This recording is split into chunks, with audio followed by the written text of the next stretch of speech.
अस्सलामुअलैकुम। मैं आपको अपने YouTube channel M for mathematician में वेलकम करती हूँ।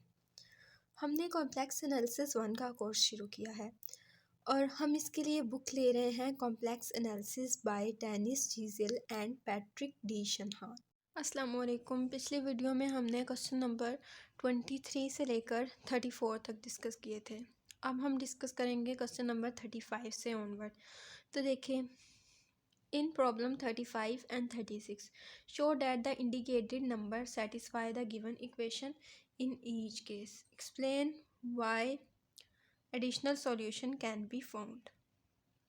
अब देखें, यहाँ पर आपके पास है जेड स्केयर 35 क्वेश्चन देखें, Z square plus iota is equal to 0 और ये जो एडिशनल ये एक इसका सॉल्यूशन है z1 minus under root 2 divided by 2 plus under root 2 over 2 iota और हमने इसका एडिशनल सॉल्यूशन फाइंड करना है z2 और इन्होंने क्या कहा है, हर एक केस में हमने एक्सप्लेन करना है कि हमें एडिशनल सॉल्यूशन क्यों मिला। अब देखें, आपके पास एक इक्वेशन यहाँ पर देखें, अगर हम डिस्कस करने की बात करें कि एक सॉल्यूशन तो इसका ये है और ये भी हमने चेक करना है कि ये इसका सॉल्यूशन है या नहीं। वो किस तरह चेक करेंगे, वो इस इक्वेशन में पुट करके देखेंगे। अगर ये सॉल्यूशन इस इक्वेशन को सेटिस्फाई करता है तो फिर ये जो है ये इसका एडिशनल इसका सॉल्यूशन है। और इसके अलावा हमने एक और सॉल्यूशन फाइंड करना है जिसे लेट से हम Z2 कह सकते हैं, तो उसको भी हमने पुट करके देखना है इस इक्वेशन में। अगर वो इस इक्वेशन को सेटिस्फाई करता है तो फिर वो इस इक्वेशन का सॉल्यूशन होगा। ठीक है, तो देखें, अब हमारे पास हमने सबसे पहले इन्होंने यहाँ पर कहा है कि in each case explain why additional solution can be found. क्यों एडिशनल सॉल्यूशन मिलेगा, क्यों मिलेगा? देखें, आपके पास सॉल्यूशन इक्वेशन के उतने ही होते हैं जितनी इक्वेशन की डिग्री होती है। देखें, ये इक्वेशन कितनी डिग्री की है, डिग्री 2 की है, तो हायर डिग्री इस इक्वेशन की 2 है, जिसकी वजह से आपके पास मतलब यहाँ पर सिर्फ डिग्री 2 ही है, इससे लोअर कोई डिग्री है ही नहीं। तो इसलिए क्या उसको कहते हैं, ये 2 डिग्री की इक्वेशन है, तो इसके सॉल्यूशंस भी मिनिमम पॉसिबल 2 सॉल्यूशंस होंगे। तो अब हम इस क्वेश्चन को डिस्कस कर लेते हैं कि ये कैसे सॉल्व होना है। देखिए, हमने सिंपली पहले तो इसको चेक करना है ना कि ये इसका रूट या फिर इसका सॉल्यूशन है कि नहीं। ये तभी होगा जब इसे सेटिस्फाई करेगा। तो हम देख लेते हैं क्वेश्चन नंबर 35। देखिए, इसको हम डिस्कस करते हैं। ये देखें, आपके पास z square plus iota is equal to 0 ये इक्वेशन है और ये रूट है एक या फिर सॉल्यूशन है। हमें इसमें पुट करके देखना है कि ये इसे सेटिस्फाई करता है या नहीं। तो हम पुट करके देखते हैं। देखिए, यहाँ पर हमने पुट किया जेड स्केयर प्लस आयोटा। अब ये Z1 की वैल्यू पुट कर दी इधर। तो आपने जब वैल्यू पुट की तो होल स्केयर है, ये होल स्केयर का फॉर्मूला ओपन हो जाएगा, a square plus b square plus 2ab। देखें, a square plus 2ab plus b square और ये आयोटा इसी तरह आ जाएगा साथ। उसके बाद हमने आगे ये देखें, स्केयर रूट 2 जो है उसका स्केयर लिया जब और माइनस भी है साथ, तो ये 2 आ जाएगा और नीचे 2 का स्केयर 4। आगे देखें, आपने इसको मल्टीप्लाई किया तो आपके पास ये आ गया और 2/4 iota square plus iota square की जगह तो हमने -1 पुट कर देना और यहाँ पर आपका ये 2 4 से कैंसिल हुआ तो 1/2 माइनस आयोटा यहाँ पे आ गया। कैंसिलेशन के बाद आपके पास ये, अब देखिए आपके पास ये जो इमेजनरी पार्ट है आयोटा और माइनस आयोटा ये हो जाएंगे कैंसिल और यहाँ पे 1 और ये देखें -1/2 और 1/2 ये भी हो जाएंगे कैंसिल। तो आपके पास क्या आ जाएगा, 0, यानी कि जेड स्केयर प्लस आयोटा यहाँ पर पुट किया तो 0 के इक्वल आ गया और लेफ़्ट हैंड साइड जो है, राइट हैंड साइड और लेफ़्ट हैंड साइड दोनों सेम आ गए। इसका मतलब कि ये इसका एडिशन सॉल्यूशन है, हमने प्रूफ कर दिया। अब हमने एक और ये इसका सॉल्यूशन है, हमने एक और सॉल्यूशन फाइंड करना है जिसे हम एडिशनल सॉल्यूशन कह रहे हैं। तो देखिए, हम जैसे सिंथेटिक डिवीजन में कोई भी x+1 x-1 y+1 y-1 फिर y+2 y-2 इस तरह लेके उसमें करते थे, सिंथेटिक डिवीजन करते थे, डिवाइड करते थे उससे, तो हमारे पास जो है वो वैलिड आंसर्स आ जाते थे। तो हम चेक करते थे ना, यहाँ पर भी हमने चेक करना है। हम यहाँ पर माइनस है, यहाँ पे प्लस है, चलो हम साइंस चेंज करके देख लेते हैं और इसमें पुट करते हैं। अगर ये इक्वेशन को सेटिस्फाई कर देगा तो वो उसका एडिशनल सॉल्यूशन होगा। तो हम ले लेंगे प्लस स्क्वायर रूट 2/2 और प्लस स्क्वायर रूट 2/2 आयोटा।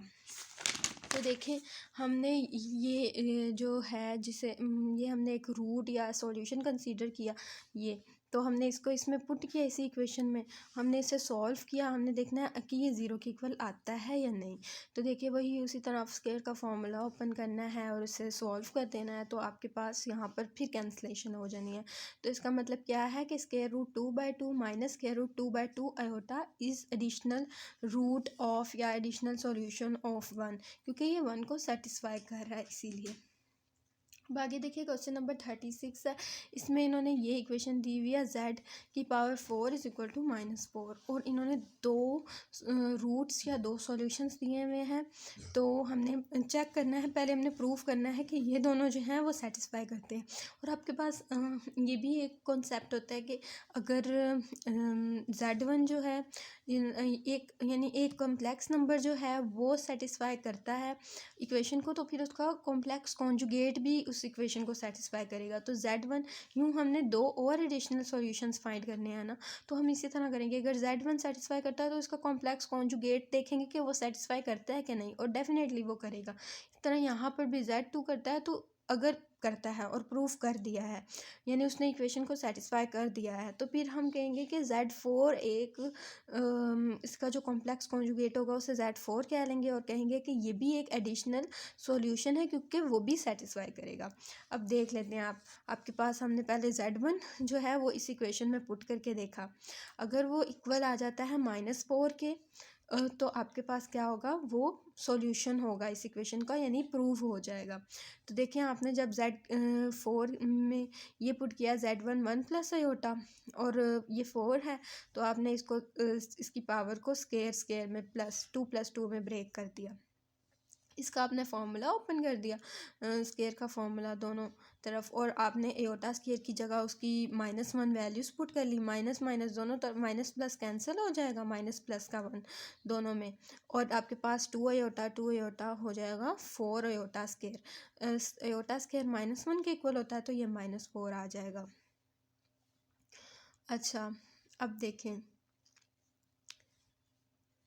तो देखें ये -4 के इक्वल आ जाएगा। तो ये देखें फिर ये राइट हैंड साइड जो है वो ऑलरेडी -4 है, लेफ़्ट हैंड साइड को जब एवेल्यूएट किया वो भी -4 आ गई।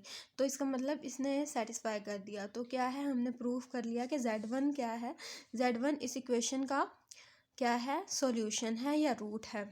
अब हमने कहा कि इसका जो z1 का जो कॉम्प्लेक्स कॉन्जुगेट है वो भी इस इक्वेशन का सॉल्यूशन या रूट होगा। तो हमने देख लेना है इसका कॉम्प्लेक्स कॉन्जुगेट 1 माइनस अयोटा होता है, 1 माइनस अयोटा को पुट करके देख लिया। उसी तरह हमने स्क्वायर में ब्रेक करके उसको सॉल्व किया और हमारे पास ये देखें क्या हमारे पास क्या प्रूव हुआ, यहाँ पे अयोटा स्क्वायर की जगह -1 पुट किया तो -4 इस -4 यानी जो लेफ्ट हैंड साइड पे जो -4 आ गया था, राइट हैंड साइड पे ऑलरेडी -4 है, वो इक्वल है।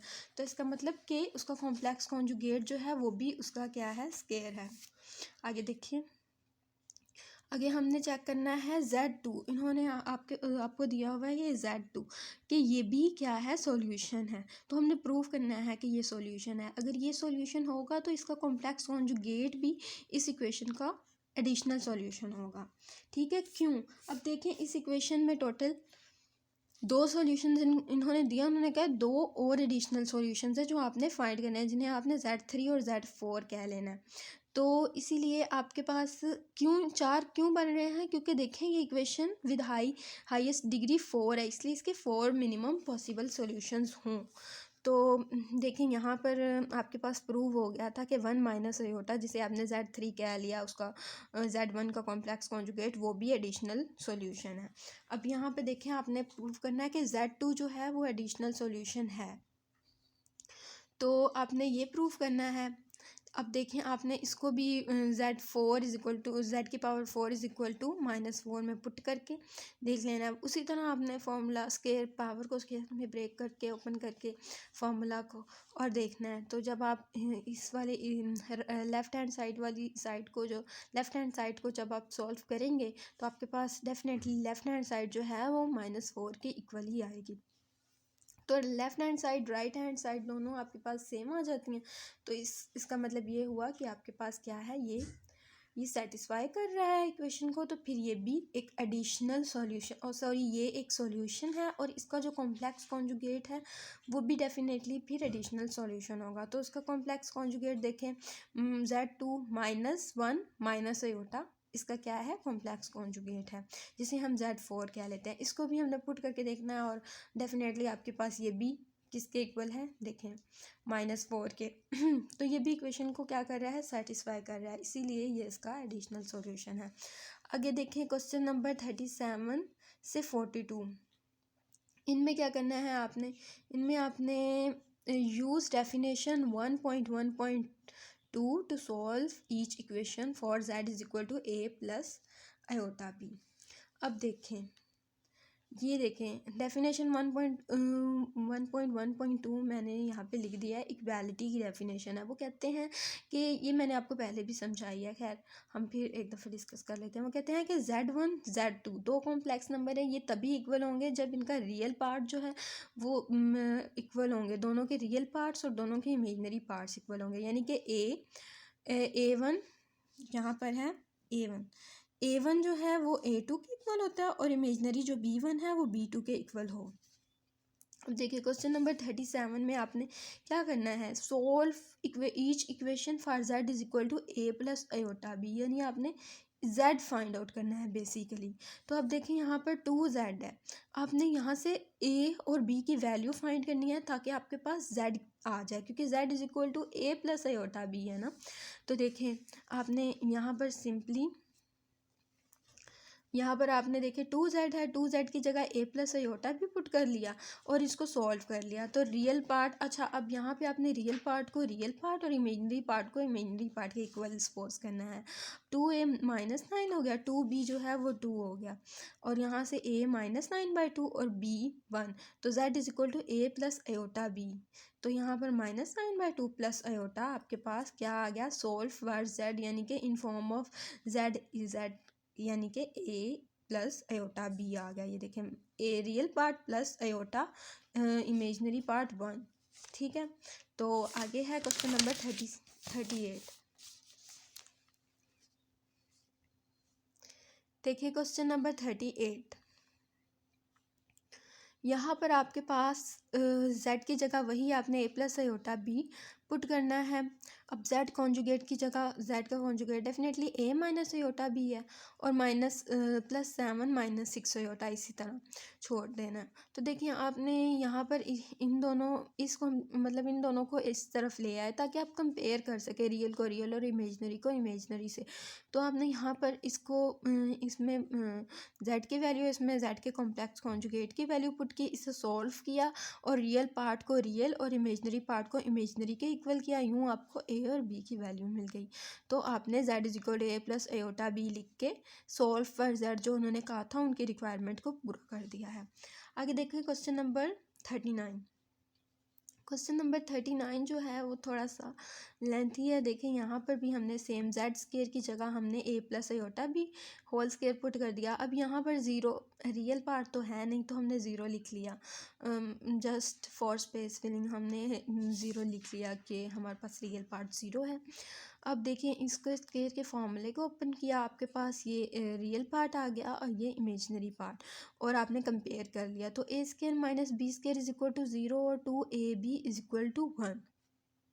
अब देखें आपके पास यहाँ पर आपने a और b की वैल्यू फाइंड करनी है ना, ताकि आप z is equal to a plus iota b बना सके। तो इसलिए आपने क्या किया, यहाँ पर आपने पहले a की, आपकी मर्ज़ी है पहले आप b की वैल्यू फाइंड कर लें, उसको इसमें पुट कर लेंगे पहले a की। तो मैंने तो यहाँ पर पहले a की वैल्यू फाइंड कर लिया 1/2b और उसको पुट कर दिया है और इसे सॉल्व किया है। तो क्या हो जाएगा, इससे आपके पास b की वैल्यू आ जाएगी।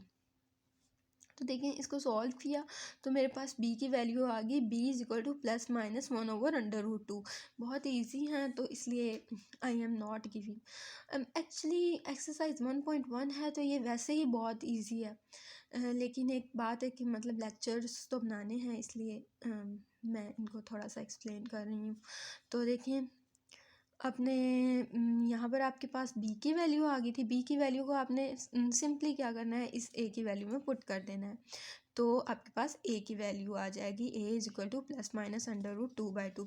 फिर z is equal to a plus iota भी होता है, तो हमने दोनों की वैल्यू को पुट कर लिया। अब हमने एक दफ़ा पॉजिटिव वैल्यूज़ को ले लिया z के लिए, एक दफ़ा नेगेटिव वैल्यूज़ के ले लिया, बस ये आपके पास आंसर है।